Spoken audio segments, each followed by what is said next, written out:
Aquarius, welcome to your February 2017 love reading. It's Rena here. Happy birthday to those of you who are born in February. Ah, hell. Happy birthday if you're born in January, because I'm filming this in January.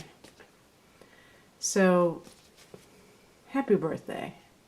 And, of course, Valentine's Day happens to be under the sign of Aquarius, which is kind of interesting because I think of Aquarius as brotherly love, or love for humanity, you know, rather than romantic love.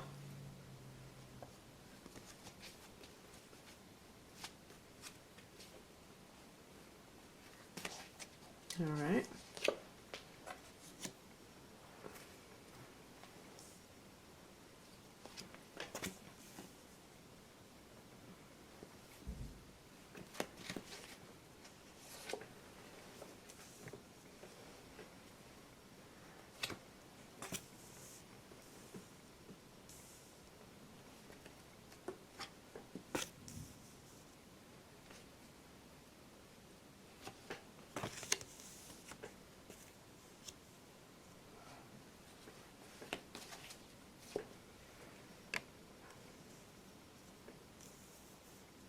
Okay.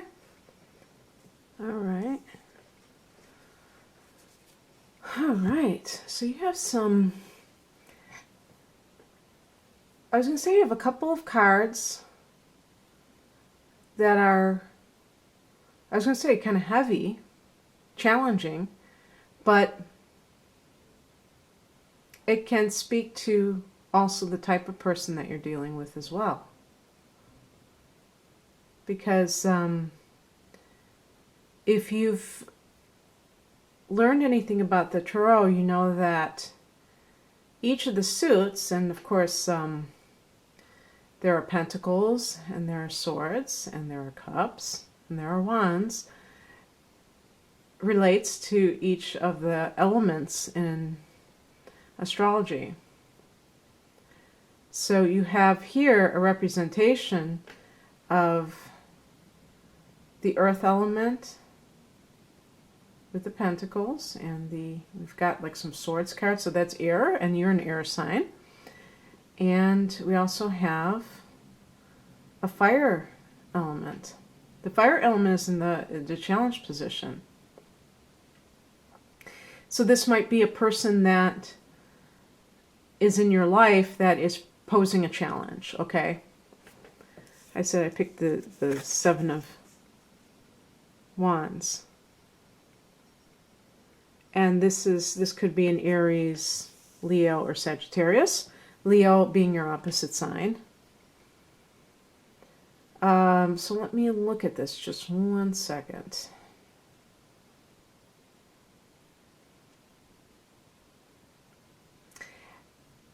You may feel like there is something keeping you in a state of anxiety, because that's what the Nine of Swords represents. And this is the theme of this reading. Nine of Swords, this isn't really, to me, a good depiction. This almost looks like the Eight of Swords. And, you know, where you feel oppressed. You know, this is the Morgan Greer deck. So it's, you know, that saying, feeling like your hands are tied. Well, that's not, you know, that's the Eight of Swords, I would think. Where the Rider-Waite deck has the woman, you know, bound. And it's supposed to represent the self. The Nine of Swords is supposed to represent anxiety about a situation. Of course, it can also relate to you being an air sign and being, you know, and who knows, maybe you're dealing with an air sign. Maybe you're dealing with a Gemini or a Libra or a fellow Aquarius, and that person is causing problems. I feel like there's two people involved, because this is that card about having to choose. I got this for another sign today, And what I was saying about the blindfold and also the moon is that there can be self-deception, where you're just seeing things as you want to see them.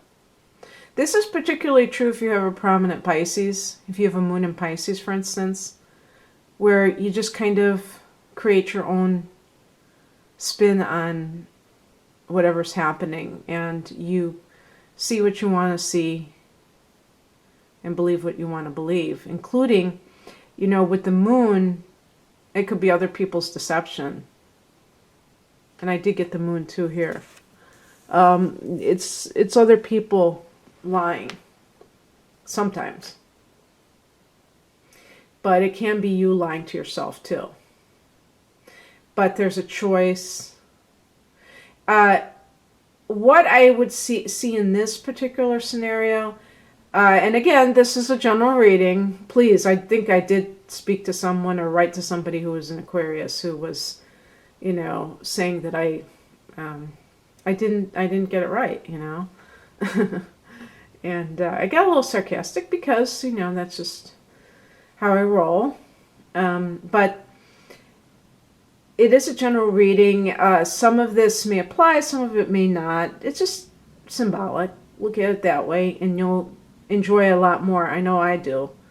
I'm so glad I don't get superstitious anymore about readings when I watch on YouTube.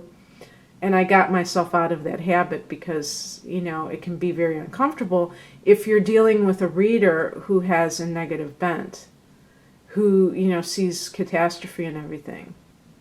Then, you know, it's easy to get scared, isn't it? And then what happens? You could create a reality that revolves around something happening that you don't want to happen. So just chill, and you'll be really good. And but anyway, getting back to what I'm thinking may be happening for some people, not 100%, because you're not all experiencing the same things, but where you had a choice to make, and you made a choice, and now you feel like it's gone from bad to worse.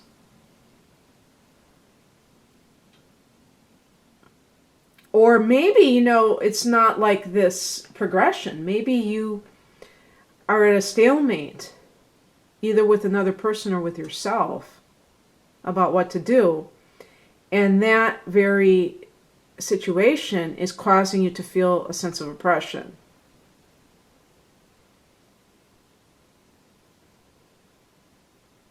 There's another character in all of this, the King of Pentacles. Who is that? I just picked that for somebody else, and I said that could be like your boss.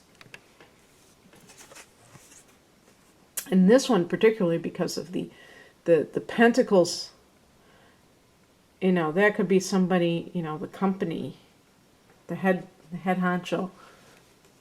That's kind of interesting. Kings can relate to fathers too, so it could be for some people that they are torn between, maybe they are still dealing with the father of their child, and whether they have a romantic connection to that person or not, they may feel a sense of like they can't get rid of them. Or, well, that's not right. I don't mean they can't get rid of them. I mean they can't stop having sexual relations with that woman, or I mean person. I'm sorry, I was thinking of one of our former presidents. But, you know, the thing about it is that the King of Pentacles could be somebody who is coming into the picture, because it's in the either in the present or near future. And this is, of course, for the month of February. So this would be a Taurus, a Virgo, or a Capricorn individual. And I just did Capricorn, and I think I got something that I thought was Aries. So that might be something, it might be a Capricorn. And sure enough, we have for the higher perspective, the Five of Pentacles. But this is not a card that is very cheery, okay? And this is for the higher message. This is the spiritual perspective, which is more of a macro perspective. This is looking at things not from a self-centered, self-serving point of view, but for the bigger picture, okay? And the Five of Pentacles is a card of lack consciousness, okay? And so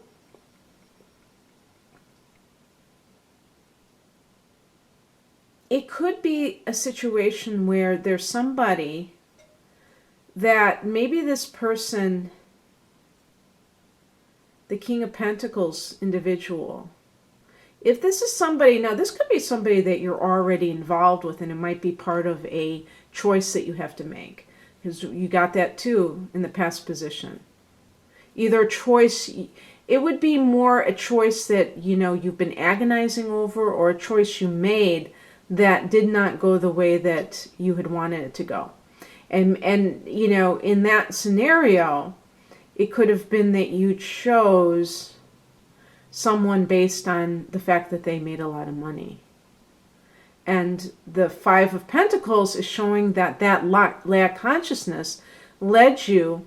The Five of Pentacles is right below that Nine of Swords. So you're being driven by fear. You're fear-based when you are making this decision, or when you're agonizing over the decision. In other words, it's not a decision that is really being looked at from a position of a sense of well-being, and also just a sense of calm. There's a sense of angst, you know, anxiety that is informing your decision. And so this is why it's not really helping you. And Capricorn is the sign right next to you. So that might have something to do with it. It's funny because I just said that I did Capricorn's. Yeah. That might have something to do with it. But, you know, here's the thing. The number 5 is, I've been getting this number over and over again. It's a number of change. And it's also a number of instability. It's connected to the planet Mercury, where we get the word mercurial. It's changeable. It's not stable. When you have pentacles there, this is why it's a card of hard times, or, you know, and this is, by the way, this is metaphoric, because this is a higher perspective. And so this is more of it's not a literal interpretation. It's like maybe what your consciousness, you know, represents is this sense of lack consciousness that is unfortunately influencing you to too high a degree and causing you to make decisions based on, you know, this belief that it's actually a false belief, that if you don't do a certain thing, and in this case it's be with a certain person, that you are going to have personal calamity. And there may be even like a feeling of temptation because of this. Now, it's funny because typically Aquarius is not a materialistic sign. You know, it's like you think of hippies, you think of Aquarians. It's kind of like synonymous with that, the Aquarian age. And so the reason that I believe that this is causing issues is because, for one thing, you do have another ruler besides Uranus, and that is Saturn, and that is the ruler of Capricorn as well, okay? So even some of the most, I won't say altruistic Aquarians, but Aquarians who are what do you say, non-materialistic? Who are not materialistic, there may be like a shred within them or within you of trying to make sure that you have financial stability. And one reason is because you're a fixed sign and you don't like change. So again, with that number 5 and it being the Pentacles, you may not want fluctuations in your income. And you may think that this person, the King of Pentacles, is someone that can provide you with, kind of easing your anxiety. And, it's like you're looking at it from the wrong perspective, because you're just seeing, when I see a lot of Pentacles, and this reading doesn't have that many, obviously, but it's in prominent positions, okay? When I see Pentacles in a love reading, a lot of times I feel like the person is looking at the wrong aspects of the relationship. Now, this could be an earth sign, as I say. But because it's a 5 of Pentacles, this person may not bring out the best in you. They may kind of exacerbate that part of you that senses limitations, and that is the Saturnian part. So this may be, in fact, a Capricorn individual. And when you're with this person, maybe you know them through work. Maybe it's your boss, as I said before. But whatever the case, you may have something in common with this person, but the problem is that they may tap into or latch onto that part of you that is afraid of not having enough, like especially if you grew up with that. And they may,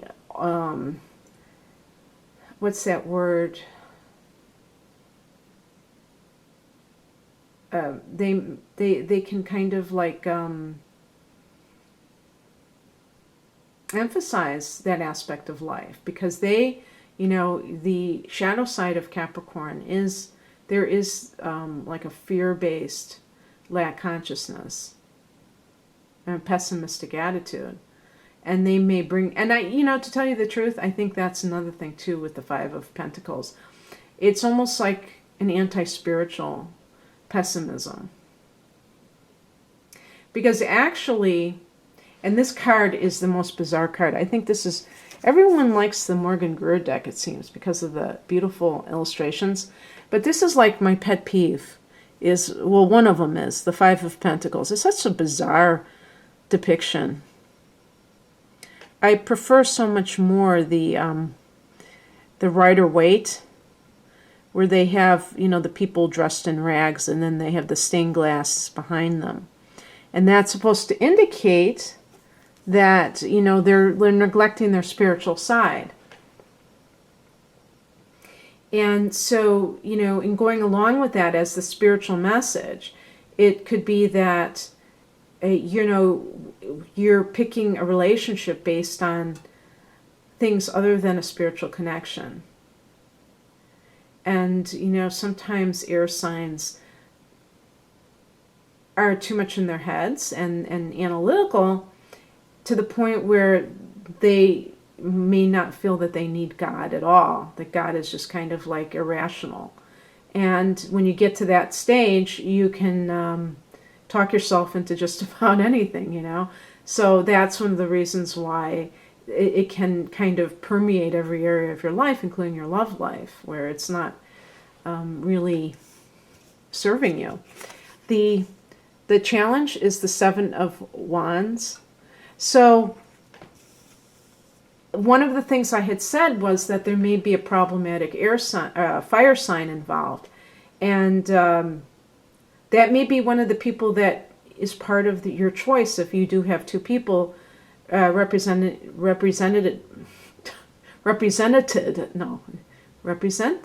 by the upper left-hand corner card of the 2 of Swords.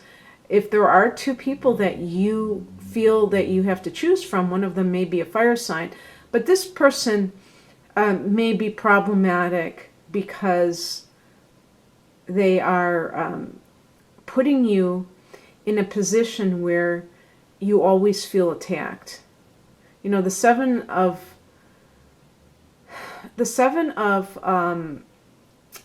wands is about standing your ground and defending yourself, and you know, it's kind of like stepping into your own power and realizing, and you know, and having those boundaries that say, you know, you can't do this.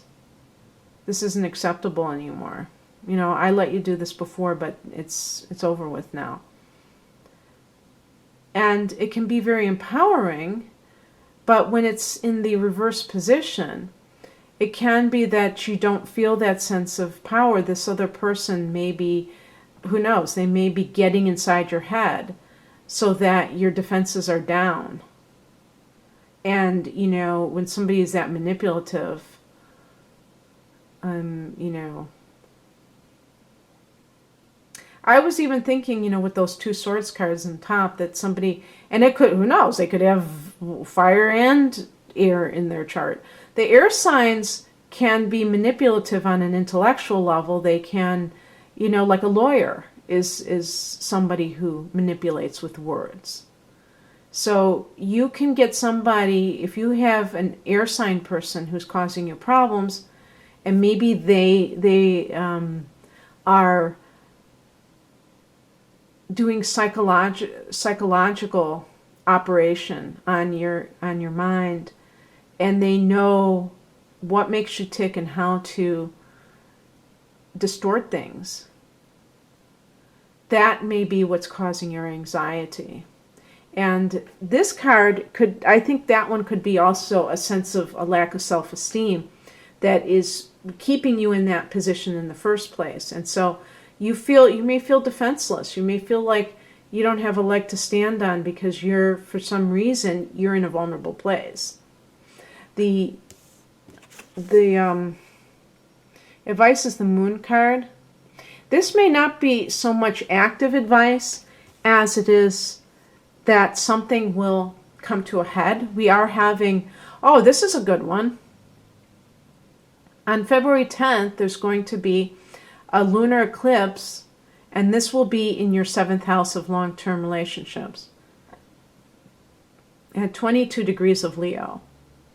So you can just sit back, and it may be revealed to you at that time what this person is all about. And then you maybe you won't be on the fence anymore, because you will know. Maybe you're kind of agonizing over something because you really think, you know, maybe the person's lying and they're telling you just a pack of lies. The Moon card also talks about deception. So, but I feel that it could be talking about that full moon in Leo as being a catalyst for kind of, you know, enlightening you, waking you up to what's really happening. The outcome is real nice because we have the Wheel of Fortune. So this is something showing that you're going on an upswing.